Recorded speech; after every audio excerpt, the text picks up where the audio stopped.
Student, आज के video में देखने वाले हैं भारतीय इतिहास के मोस्ट इंपोर्टेंट टॉपिक बौद्ध धर्म। ये वीडियो का 7वां पार्ट है। पहला, दूसरा, तीसरा, चौथा, पांचवा, छठा ये जो पार्ट है ये अपलोड हो चुका है और इस टॉपिक से जो क्वेश्चन है हर एग्जाम में कहीं ना कहीं पूछे जाते हैं। तो चलिए क्वेश्चन की ओर आगे बढ़ते हैं। अगर आप चैनल पर नए हैं तो चैनल को लाइक, सब्सक्राइब, शेयर जरूर करें। क्वेश्चन है, निम्नलिखित में से किस शैलकृत गुफा में 11 सिरों के बोधिसत्व का अंकन मिलता है? अजंता, कनेरी, एलोरा, कार्डे। ये 2017 में आया प्रश्न है। तो इस प्रश्न का जो सही उत्तर आपको याद रखना है option number C is right, Kanheri. अब कन्हेरी की बात करें तो ये गुफा कहाँ पर है? तो ये जो गुफा है ये महाराष्ट्र में, ये गुफा महाराष्ट्र में मुंबई शहर का एक प्रमुख पर्यटन स्थल है। इस चीज को आप याद रखेंगे। अब गुफा की बात कर रहे हैं तो यहाँ पे कुछ गुफाओं को देख लेते हैं जो एग्जाम में पूछे जा चुके हैं और आगे पूछे भी जाएंगे। तो अजंता की गुफा पूछा जाता है, अजंता की गुफाएं कहाँ पर है? तो जल्दी से बताइए अजंता की गुफाएं कहाँ पर स्थित है? तो आपको याद रखना है महाराष्ट्र में स्थित है। और सांची में बौद्ध स्मारक ये कहाँ है? तो आपको याद रखना है ये मध्य प्रदेश में स्थित है। और ये भी पूछा जाता है कि छत्रपति शिवाजी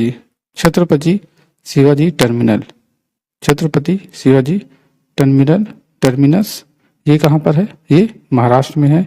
और एलिफेंटा गुफाएं ये कहाँ पर स्थित है?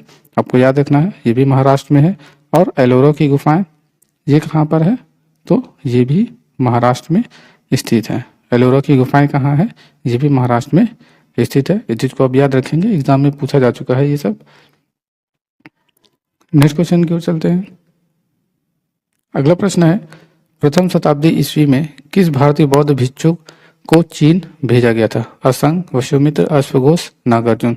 ये 2005 में आया प्रश्न है। तो इस प्रश्न का जो सही उत्तर आपको याद रखना है option number D is right, Nagarjuna. अब यहाँ पे जो मेन इंपॉर्टेंट बात याद रखनी है कि कनिष्क के दरबार की एक महान विभूति था। कौन? नागार्जुन जो है कनिष्क के दरबार की एक महान विभूति था। उसने याद रखना है उसने अपनी पुस्तक माध्यमिक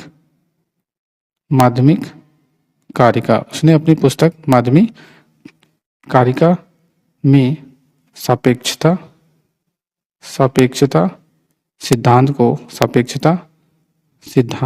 को प्रस्तुत किया था। इस चीज को आप याद रखेंगे। और ये भी याद रखना है कि सर्वाधिक बुद्ध मूर्तियां ये एग्जाम में पूछा जा चुका है। सर्वाधिक बुद्ध मूर्तियों का निर्माण सर्वाधिक बुद्ध मूर्तियों का निर्माण गंधार शैली के अंतर्गत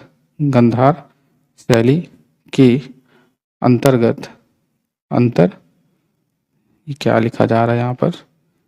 गंधार शैली के अंतर्गत किया गया है।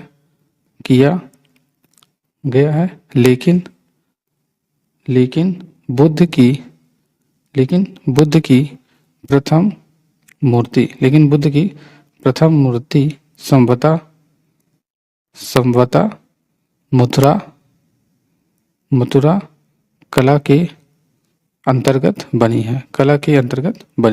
नेक्स्ट क्वेश्चन की ओर चलते हैं।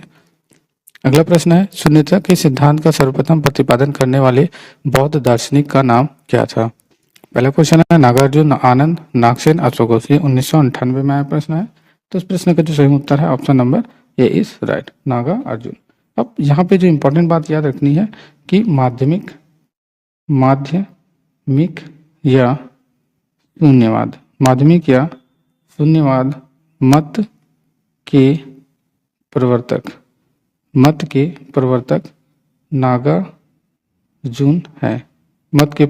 नागार्जुन है। जिनकी प्रसिद्ध रचना, जिनकी प्रसिद्ध रचना क्या है? माध्यमिक माध्यमिक कारिका, माध्यमिक कारिका है, माध्यमिक कारिका है। इस चीज को आप याद रखेंगे। नेक्स्ट क्वेश्चन, अगला प्रश्न है, नागार्जुन किस बौद्ध संप्रदाय के थे? स्वतंत्रिक, माध्यमिक, वैभाषिक, योगाचार। ये 2007 में आया प्रश्न है। तो इस प्रश्न का जो सही उत्तर है आपको याद रखना है, option number C is right. अब यहाँ पे इंपॉर्टेंट पॉइंट याद रखना है आपको, अनीश्वरवाद, अनीश्वरवाद, अनीश्वरवाद के संबंध, अनीश्वरवाद के संबंध में बौद्ध धर्म, बौद्ध धर्म एवं जैन धर्म, बौद्ध धर्म एवं जैन धर्म में समानता है, समानता है। इस चीज को आप याद रखेंगे। और ये भी याद रखना है कि बुद्ध ने मध्यम मार्ग का उपदेश दिया है, मध्यम मार्ग का उपदेश दिया है। ये थ्योरी आप याद रखेंगे, ये आईएएस पीसीएस के लिए भी आपके लिए इंपॉर्टेंट है। नेक्स्ट क्वेश्चन की ओर चलते हैं। अगला प्रश्न है, बौद्ध शिक्षा का केंद्र कहाँ है? विक्रमशिला, गिरनार, वाराणसी, उज्जैन। ये 2009 में आया प्रश्न है। तो इस प्रश्न का जो सही उत्तर आपको याद रखना है क्या है? Option number A is right, Vikramshila. तो यहाँ पे जो इंपॉर्टेंट पॉइंट आपको याद रखना है, प्राचीन काल में बौद्ध शिक्षा, प्राचीन काल में बौद्ध शिक्षा के तीन प्रमुख केंद्र थे, तीन प्रमुख केंद्र थे। कौन कौन से? पहला है नालंदा, दूसरा है वल्लभी, तीसरा है विक्रमशिला। तीसरा क्या है? विक्रमशिला। इस चीज को आप याद रखेंगे। और ये भी याद रखना है कि ये इम्पोर्टेंट टॉपिक है, ये भी इम्पोर्टेंट पॉइंट आपको याद रखना है। निर्वाण बौद्ध धर्म का परम लक्ष्य है, जिसका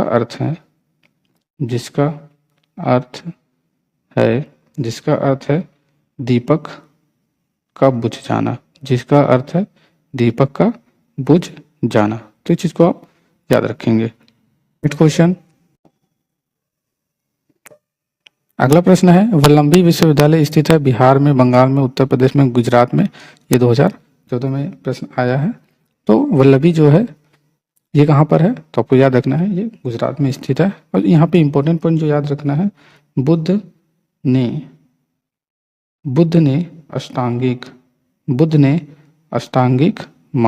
ने अष्टांगिक मार्ग की बात कही है। कौन कौन से? पहला है सम्यक दृष्टि, सम्यक नहीं लिख रहा है लेकिन आपको याद रखना है, सम्यक दृष्टि, सम्यक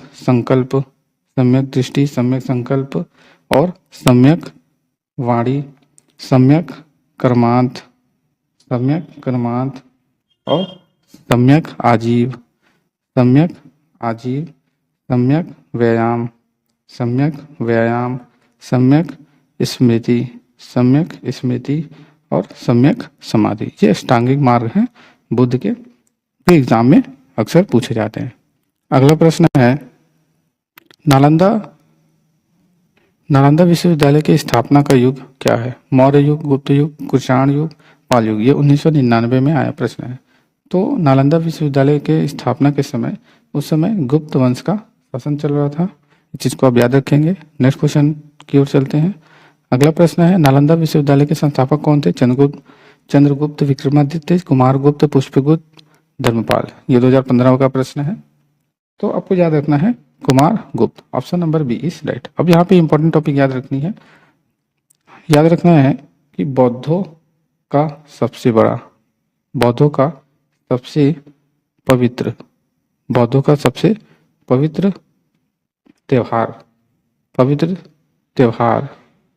पवित्र त्योहार वैशाख पूर्णिमा है। पवित्र त्योहार वैशाख पूर्णिमा है, जिसे बुद्ध जिसे बुद्ध पूर्णिमा के नाम से जाना जाता है। बुद्ध पूर्णिमा के नाम से जाना जाता है, जाना जाता है। इस चीज़ को आप याद रखेंगे। क्यों जाना जाता है? क्योंकि क्योंकि बुद्ध पूर्णिमा के ही दिन, बुद्ध पूर्णिमा के ही दिन बुद्ध का जन्म हुआ था। दिन बुद्ध का जन्म हुआ था। बुद्ध पूर्णिमा के दिन बुद्ध का जन्म और ज्ञान की प्राप्ति, ज्ञान की प्राप्ति एवं महापरिनिर्वाण, महापरिनिर्वाण की प्राप्ति, महापरिनिर्वाण की प्राप्ति जो है इसी दिन हुआ था। तो इस चीज को आप याद रखेंगे। नेक्स्ट क्वेश्चन की ओर चलते हैं। अगला प्रश्न है, नालंदा विश्वविद्यालय किसके लिए विश्व प्रसिद्ध था? चिकित्सा विज्ञान के लिए, तर्कशास्त्र के लिए, बौद्ध दर्शन के लिए, या बौद्ध धर्म दर्शन, या फिर रसायन विज्ञान? तो ये 1999 का प्रश्न है। तो इस क्वेश्चन का जो सही उत्तर आपको याद रखना है क्या हो जाएगा? तो इस प्रश्न का जो सही उत्तर है ऑप्शन नंबर सी, राइट, बौद्ध धर्म दर्शन। तो यहाँ पे इंपॉर्टेंट पॉइंट याद रखना है कि उसी के अध्ययन के लिए, बौद्ध धर्म के अध्ययन के लिए चीनी यात्री हेनसांग यहाँ आया था। इस चीज को आप याद रखेंगे। बौद्ध दर्शन के अध्ययन के लिए चीनी यात्री हेनसांग यहाँ पे आया था। अब यहाँ पे जो इम्पोर्टेंट बात है, ये अक्सर एग्जाम में पूछा जाता है, प्रथम बौद्ध संगति का आयोजन कब हुआ था? तो 483 ईसा पूर्व में हुआ था। कहाँ हुआ था? राजगृह में हुआ था। उसके अध्यक्ष कौन थे? तो महाकश्यप जो थे उसके अध्यक्ष थे। और उस समय किसका शासन चल रहा था? तो अजात शत्रु का उस समय शासन चल रहा था। अब द्वितीय बौद्ध संगति की बात करें तो द्वितीय बौद्ध संगति का जो आयोजन है वो 383 ईसा पूर्व में हुआ था। कहाँ पर हुआ था? वैशाली में हुआ था। कहाँ पर हुआ था? वैशाली में हुआ था। अध्यक्ष कौन था? सभा कामी जो है ये अध्यक्ष था। और शासन उस समय किसका था? कालाशोक का शासन था। इस चीज को आप याद रखेंगे। और तृतीय बौद्ध संगति का आयोजन कब हुआ था? तो ये भी याद रखना है, 255 ईसा पूर्व में हुआ था। कहाँ पर हुआ था? पाटलिपुत्र पटना में हुआ था। और मोगलीपुत्र जो था,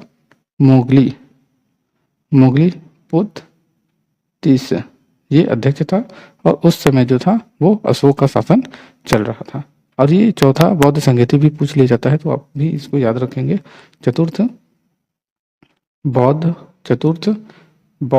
संगति, तो चतुर्थ बौद्ध संगति को तो आप जरूर याद रखेंगे। ये ईस्वी की प्रथम शताब्दी में आयोजन किया गया था। ईस्वी की प्रथम शताब्दी में इसका आयोजन किया गया था। और कहाँ पर किया गया था? कुंडल वन में किया गया था। कहाँ पर किया गया था? कुंडल वन में। और इसके अध्यक्ष कौन थे? तो अध्यक्ष आपको याद रखना है वसुमित्र या फिर अश्वघोष जो थे ये इसके अध्यक्ष थे। और उस समय शासन किसका चल रहा था? तो उस समय कनिष्क का शासन चल रहा था। तो इस चीज को आप याद रखेंगे। नेक्स्ट क्वेश्चन की ओर चलते हैं। अगला प्रश्न है, नीचे दो वाक्य दिए हैं जिनमें एक कथन ए और दूसरा कारण आर है। दोनों को ध्यानपूर्वक पढ़ें। 12वीं शताब्दी के अंत तक नालंदा महाविहार का पतन हो गया। महाविहार को राज की प्रश्य मिलना बंद हो गया था। उपयुक्त दोनों वाक्यों के सदन में निम्नलिखित में से कौन सा कथन सही है? तो इसमें जो आपको सही कथन याद रखना है वो ऑप्शन नंबर ए और आर दोनों सही है, लेकिन आर और ए की सही व्याख्या करता है। तो option number A is right. ये क्वेश्चन जो है बीबीएससी का है। अगला प्रश्न है, नव नालंदा महाविहार किसके लिए विख्यात है? हिंसांग स्मारक, पाली अनुसंधान संस्था, महावीर का जन्म स्थान, संग्रहालय। ये 2008 में आया प्रश्न है। तो इस प्रश्न का जो सही उत्तर आपको याद रखना है पाली अनुसंधान संस्था। Option number C is right. अब यहाँ पे जो इम्पोर्टेंट पॉइंट याद रखना है कि नव नालंदा महाविहार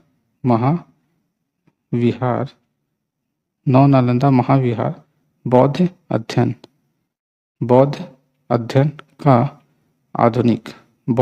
अध्ययन का आधुनिक केंद्र है, केंद्र था। इस चीज़ को आप याद रखेंगे, जिसे बिहार सरकार ने 1951 में नालंदा में स्थापित किया था। नालंदा में स्थापित किया था। इस चीज़ को आप याद रखेंगे। अब अगली पॉइंट आपको याद रखनी है जो मोस्ट इम्पॉर्टेंट है। तो क्या है वो टॉपिक पॉइंट? बौद्ध धर्म के त्रिरत्न। बौद्ध धर्म के ये त्रिरत्न एग्जाम में पूछे जाते हैं। त्रिरत्न तो कौन कौन से हैं? बुद्ध, धम्म और संघ। बुद्ध, धम्म और संघ ये त्रिरत्न है। और बौद्ध संघ भी पूछा जाता है। बौद्ध संघ में प्रविष्टि बौद्ध संघ में प्रविष्टि होने को उपसंपदा कहा जाता है। उपसंपदा कहा जाता था। इस चीज को आप याद रखें। नेक्स्ट क्वेश्चन की ओर चलते हैं। अगला प्रश्न है, निम्नलिखित में से कौन से बौद्ध धर्म और जैन धर्म दोनों समान रूप से विद्यमान थे? तप और भोग की अति का परिहार, वेद प्रमाण के प्रति अनास्था, कर्मकांडों की बलवत्ता का निषेध, प्राणियों की हिंसा का निषेध, अहिंसा, या फिर ये चार ऑप्शन दिए गए हैं। तो इसमें जो सही आंसर जो है आपको याद रखना है, वेद प्रमाण के प्रति अनास्था और कर्मकांडों की बलवत्ता का निषेध, ऑप्शन नंबर 3, और प्राणियों की हिंसा का निषेध। तो ऑप्शन नंबर 2, 3, 4 बिल्कुल सही है। तो ऑप्शन में देखते हैं 2, 3, 4 कहाँ पर है? तो 2, 3, 4 जो है ऑप्शन नंबर बी में है। तो ये आईएएस का क्वेश्चन है। तो देख सकते हैं आईएएस का क्वेश्चन किस तरह से एग्जाम में पूछा जाता है। नेक्स्ट क्वेश्चन, अगला प्रश्न है, प्राचीन भारतीय इतिहास के संदर्भ में निम्नलिखित में से कौन सा बौद्ध धर्म और जैन धर्म दोनों में समान रूप से विद्यमान थे? तप और भोग की अति परिहार, वेद प्रमाण के अति अनास्था, कर्मकांडों की फलवत्ता का निषेध। तो इसमें जो है केवल 2 और 3 आंसर सही है। तो केवल 2, 3 जो है ऑप्शन नंबर बी में लिखा हुआ है। तो option number B is right. Next question, ये भी आईएएस का क्वेश्चन है। अगला प्रश्न है, निम्नलिखित में से कौन सी बात बौद्ध धर्म तथा जैन धर्म में समान नहीं है? अहिंसा, आत्मदमन, वेदों के प्रति उदासीनता, रीति रिवाजों की अस्वीकृति। ये 2002 में आया प्रश्न है। तो इस प्रश्न का जो सही उत्तर आपको याद रखना है, option number C is right, आत्मदमन। अब यहाँ पे इंपॉर्टेंट पॉइंट याद रखना है कि बुद्ध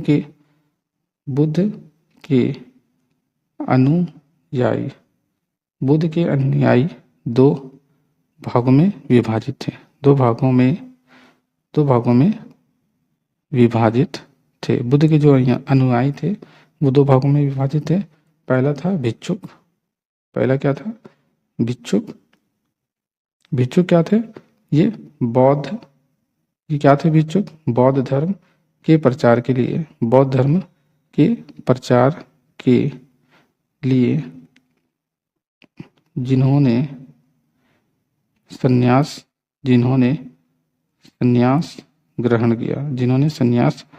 ग्रहण किया उन्हें भिक्षु कहा जाता है। और दूसरा अनुयायी था वो उपासक था। अब उपासक किसको कहा जाता है? उपासक आपको याद रखना है कि गृहस्थ जीवन व्यतीत करते हुए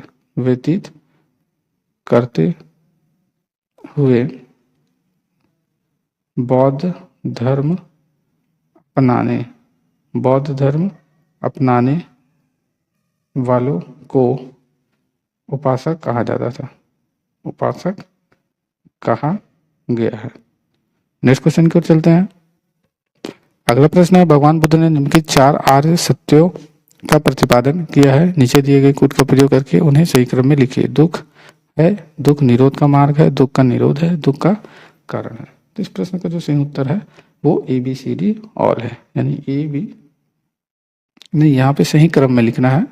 तो सही क्रम क्या होगा? तो A पहला होगा, फिर उसके बाद D वाला होगा, उसके बाद B, फिर उसके बाद C, यानी AD BC। ये भी नहीं है, AD BC। Option number A is right. तो ये 2006 में आया प्रश्न है।